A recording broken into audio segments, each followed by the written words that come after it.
Bienvenue dans les récits extraordinaires de Pierre Bellemare.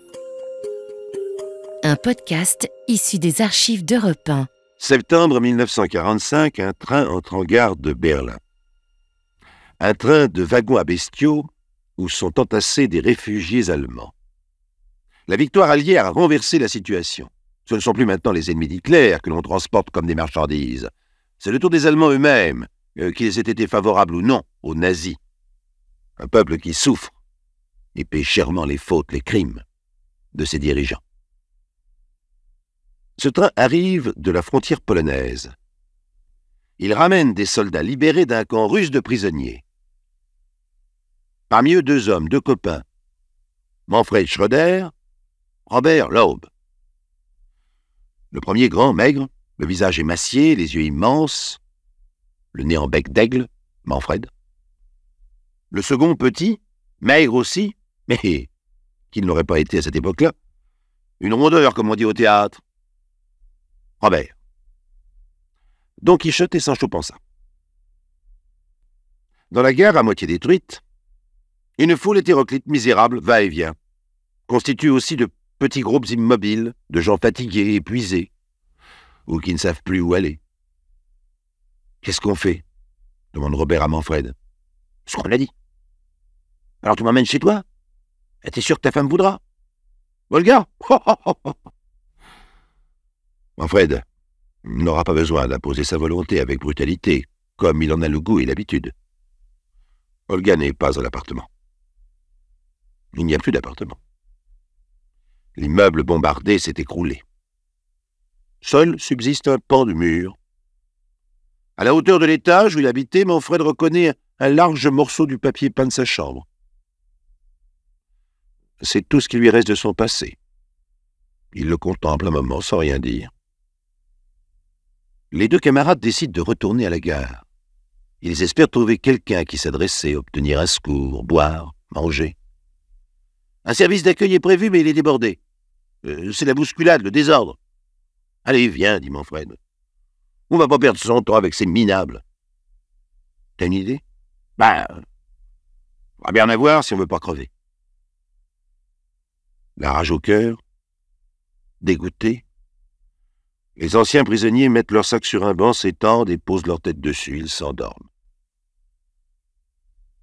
Que vont devenir ces deux hommes, ces soldats perdus ? L'un commande, l'autre obéit. Celui qui obéit, Robert, paraît déjà une victime. Celui qui commande, Manfred, va laisser un nom dans l'histoire de l'Organisation internationale de la police, l'Interpol. Cette nuit dans la salle d'attente d'une gare n'est pour lui que la première étape d'un voyage de 7 ans à travers 5 pays, avec 6 polices à sa poursuite. L'étonnante aventure de Manfred prouve que désormais, il ne suffit plus à un criminel de traverser une frontière pour triompher de la justice.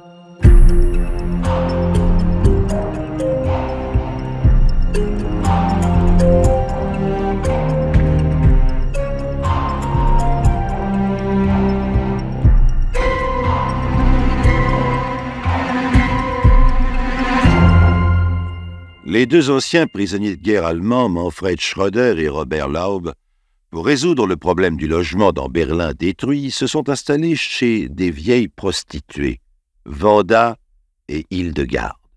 Une idée de Manfred, qui connaissait Wanda de longue date avant la guerre.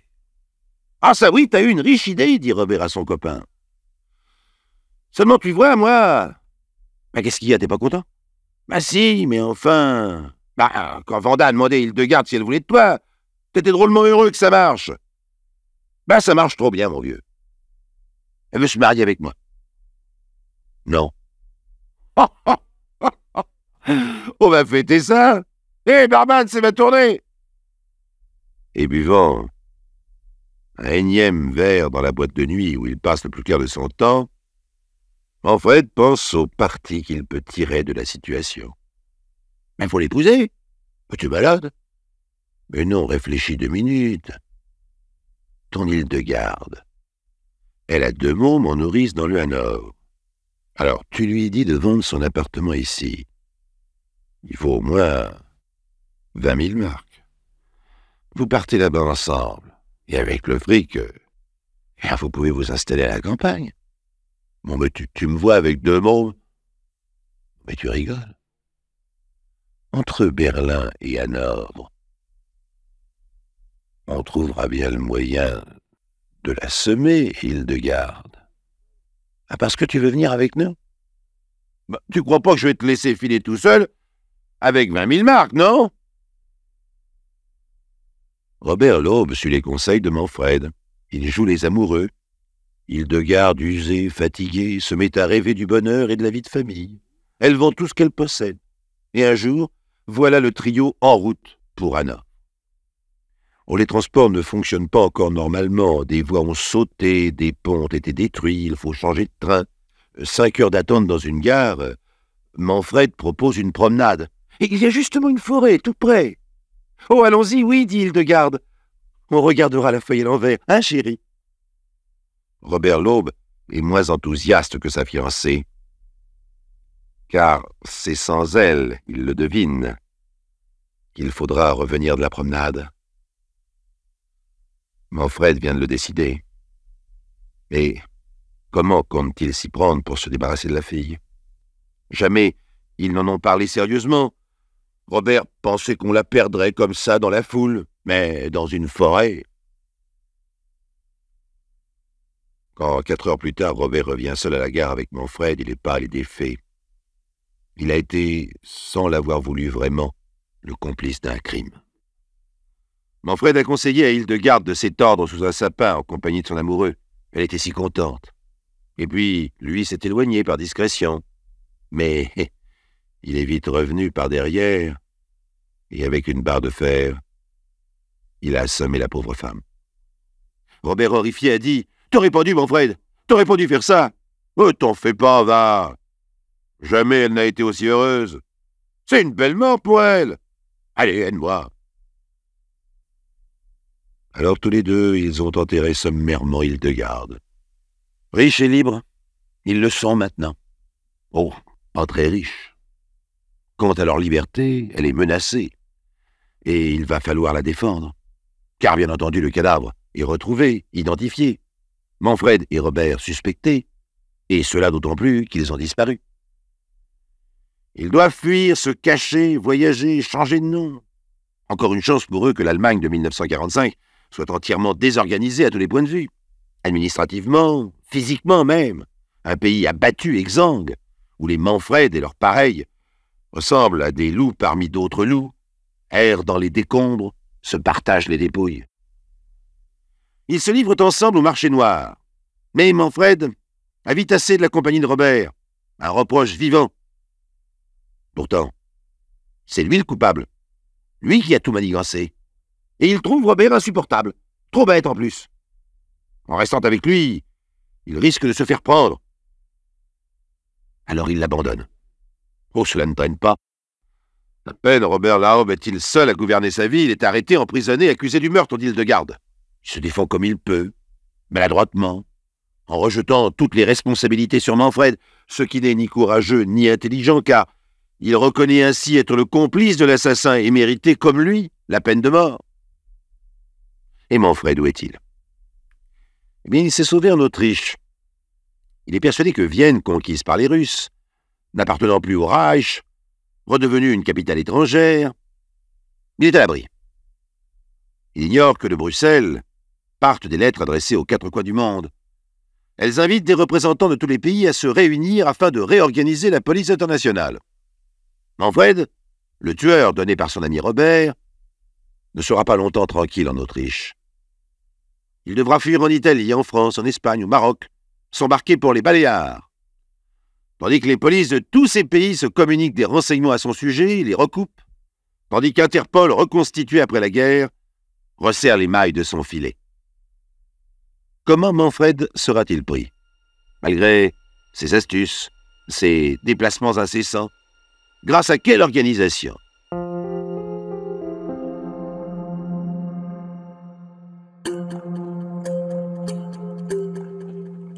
Examinons d'abord cette affaire du côté de la police allemande. Que sait-elle?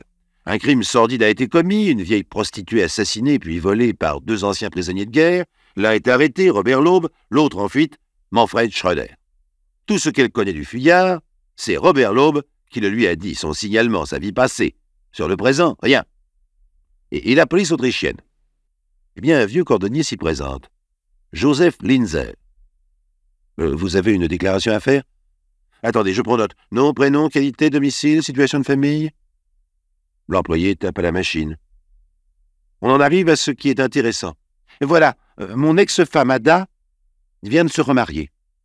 Vous êtes divorcé. Ce n'est pas ce que vous m'avez dit? Si. Alors, qu'est-ce que ça peut vous faire? Attendez. Elle a épousé Franz Boymin. Et il existe déjà une Madame Boymin. Tenez, j'ai son adresse. Montrez. Donc, selon vous, ce monsieur Boymin est bigame? Exactement. Le cordonnier a dénoncé son ancienne épouse par jalousie. Vérification faite, la première Madame Boymin, interrogée, s'étonne. Je suis veuve, inspecteur. Mon mari est mort l'année dernière, dans un accident de voiture. Quelqu'un a donc utilisé les papiers du défunt pour se marier sous un faux nom. Manfred Schröder, bien sûr, qui n'a que le temps de disparaître pour ne pas être arrêté. Mais la police ignore son vrai nom. Par contre, elle se souvient de celui de l'ex-femme du cordonnier, Ada, la jeune mariée délaissée. La police italienne maintenant. Oui, car Manfred s'est réfugié en Italie.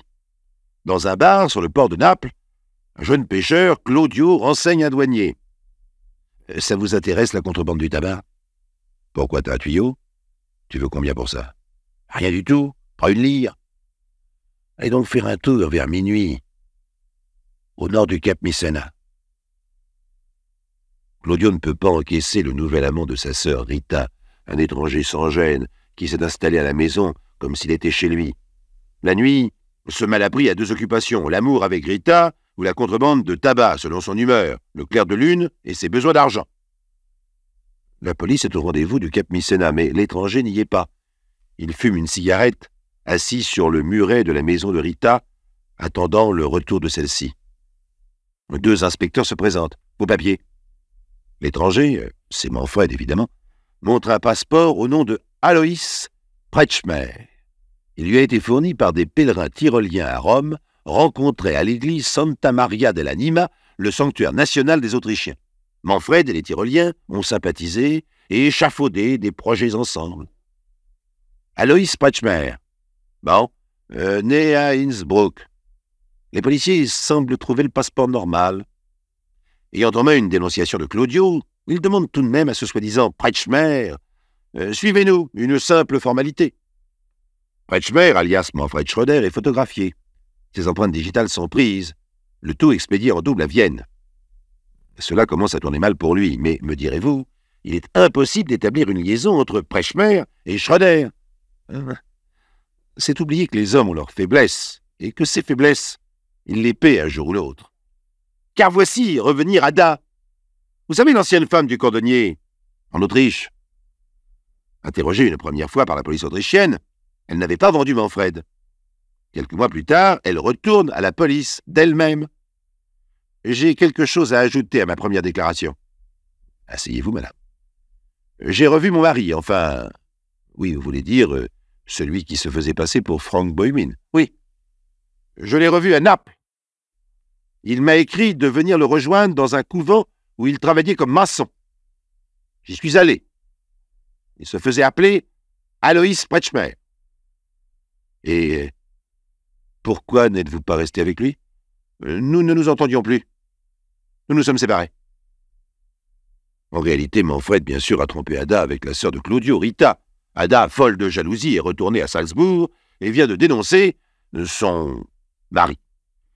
Vous voyez comme c'est curieux, comment à travers les heures de la vie quotidienne, l'amour, le bonheur et le malheur, la vérité fugitive apparaît, disparaît à la manière d'un coin de ciel bleu masqué et démasqué par le passage de lourds nuages. En se communiquant des renseignements apparemment sans lien les uns avec les autres, Interpol finit par reconstituer le puzzle. Où en sommes-nous en l'occurrence? Boymin et Kretschmer sont une seule et unique personne. Et cette personne, on possède sa photo dans plusieurs pays.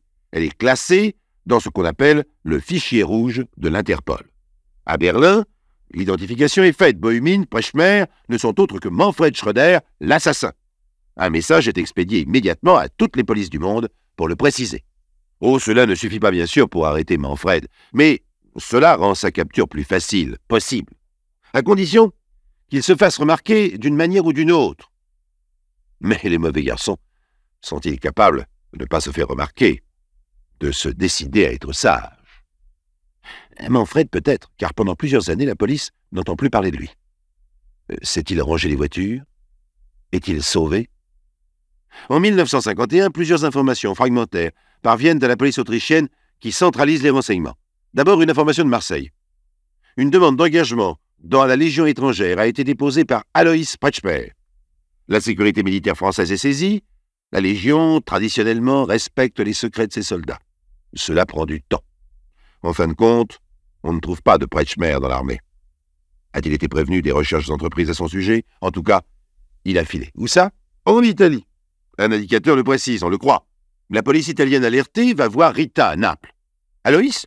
Non, je ne l'ai pas revu depuis qu'il est passé ici, il y a longtemps. Oh, je vous jure. Elle ment, c'est sûr. Mais les inspecteurs napolitains savent qu'ils n'obtiendront pas davantage d'une femme, une vraie, comme on n'en fait plus, fidèle à l'italienne, c'est-à-dire jusqu'à la mort. Ils répondent à Vienne, RAS, rien à signaler chez nous. Les Autrichiens, eux, retournent chez Ada. Cette femme-là est jalouse. Elle a déjà parlé. Et en effet, elle parle à nouveau. Manfred? Bien sûr, je sais où il est. En France, sur la côte d'Azur. Il s'apprête à partir en Amérique. Il s'est engagé comme matelot sur un yacht, le Santal. Comment le savez-vous? Par une amie anglaise qu'il a rencontrée et m'a prévenu. Oh, il n'y a pas longtemps, hier. D'ailleurs, j'allais vous téléphoner pour vous le dire. Il faut l'arrêter. Il m'en a trop fait voir, celui-là. Autour de la police française d'entrer à nouveau en action. Le Santal a appareillé. Les inspecteurs s'adressent à l'agence maritime qui s'occupe de l'armement. C'est exact, il y a Alois Kretschmer dans l'équipage. Mais où est le bateau? À Naples. Tiens. La police italienne revient à la charge. Trouve le Santal. Interroge le capitaine. Kretschmer? Non, il a débarqué. On l'a remplacé. Ah, attendez. Pas exactement. On l'a échangé avec un marin du Kangourou. Oui, c'est un bateau qui appartient au même propriétaire. Mais où est-il, ce Kangourou? À Palma, je pense. Où il doit être arrivé alors qu'il est. La police espagnole des Baléares vérifie. Il n'y a pas de Kretschmer à bord. En réalité, il y est, mais sous un autre nom. Walter Praxmarer. La garde civile ne possède pas la photo du criminel et n'a pas pensé à la réclamer. Une chance pour Manfred. Le Kangourou appareille, direction Gibraltar, puis Tanger, enfin, l'océan. En novembre 1951, 3 naufragés sont recueillis sur la côte marocaine, près du phare du Cap Quentin. La police de Rabat les interroge. « Et vous, comment vous appelez-vous déjà ?»« Walter Praxmarer. »« Bon. Donc, vous avez fait naufrage avec le Kangourou ?»« Oui. On était 6. Plus le capitaine Masvoy et sa femme. C'est pas ça qui m'intéresse. Vous aviez fait escale à Tanger. Quel était le contenu des caisses que vous avez embarquées là? Ça, j'en sais rien. En tout cas, ils sont au fond de l'océan maintenant. Et vous, qu'elle dites? Ce naufrage paraît invraisemblable aux autorités. Pourtant, il a vraiment eu lieu, parce que le capitaine, en dépit du mauvais temps, a pris des risques inouïs pour s'échapper avec les fameuses caisses. Pleines de quoi? D'armes de contrebande? On ne sait pas. La police marocaine ne soupçonne pas Walter, alias Manfred. Elle s'intéresse au chargement effectué à Tanger. Mais par routine, elle consulte la liste rouge d'Interpol. Stupéfaction. Elle y trouve la photo de Franz Bohumine, Lois Kretschmer, Manfred Schröder, et peut y ajouter un 4e nom dessous, Walter Praxmarer. Eh bien, cette fois, ça y est. Manfred, pour lui redonner son vrai nom, est pris, arrêté, emprisonné. Interpol a rempli son office. Ah, c'est tout de même rassurant, avouons-le. Et le fonctionnement de cette merveilleuse machine policière internationale donne à réfléchir, à tous ceux en tout cas qui pourraient penser que la fuite dans la vie est une solution. Dernier aspect extraordinaire de cette affaire, le jugement. Robert Laub, a été condamné à mort et exécuté. On le considère comme le principal coupable, le meurtrier. Quant à Manfred, jugé après l'exécution de son ami, eh bien, il ne récolte que 15 ans de prison.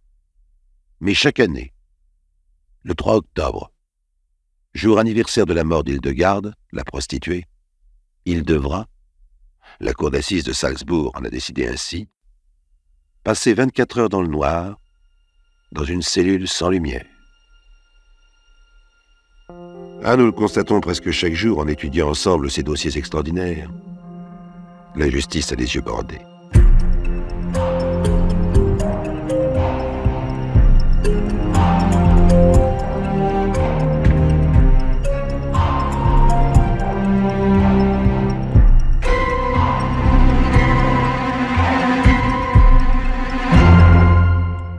Vous venez d'écouter Les récits extraordinaires de Pierre Bellemare, un podcast issu des archives d'Europe 1 et produit par Europe 1 Studio.